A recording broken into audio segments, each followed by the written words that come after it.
And So that's an interest. I definitely see a comeback. I definitely see a comeback of Trump and JFK Jr. It's an interesting point you make, because if the world at the moment, sorry, the multiverse is somehow dominated by a technological species, or at least it's making that appearance to us here on Earth. When you referred to that earlier, but you still say that that light will always win. And Mhm. I guess what you're saying is that we are nearing the end of a cosmic war, Ishmael. Absolutely. Yes, we're ending so many cycles, cycles that go beyond what scientists could currently measure. They talk about this 5,000 year world age. They talk about a 26,000 year Platonic year, which is the revolution of our solar system around Alcyon, the parent sun.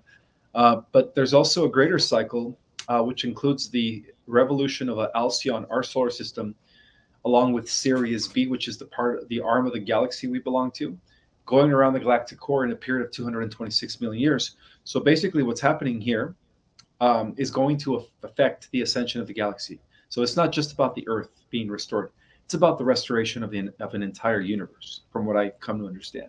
So all these cycles are coming into synchronization or culmination at this time. Okay, so let's just track for a second. Humans, are we a junior species evolved perhaps from another species that either constructed us or we evolved from? But at the same time, humans have got a massive role to play in the renaissance of all life here on in the multiverse. Is that how you see it?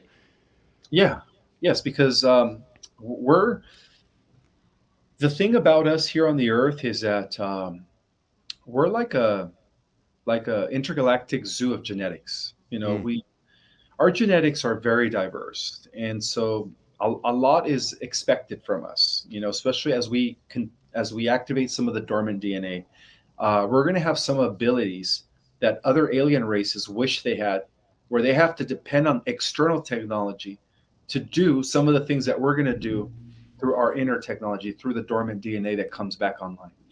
And so that's what makes us very unique within our universe. So, so yeah, to answer your question, we are very unique, a very unique race. I'm so thrilled to hear it, because there are certain things that when now many of the audience will be familiar with a lot of what you're saying, and there'll be some that are tuning in and going, I'm not quite sure what Jason's on about here with Ishmael today, and that's okay. It's the idea of understanding you as an individual human. I'm talking to the audience now, Ishmael. Just when you consider something as simple as, if there is negative beings, and the idea that here on Earth we're struggling with so much going on during this whole last 3 years of this, whatever we went through, I don't even want to refer to it. It just makes me so angry.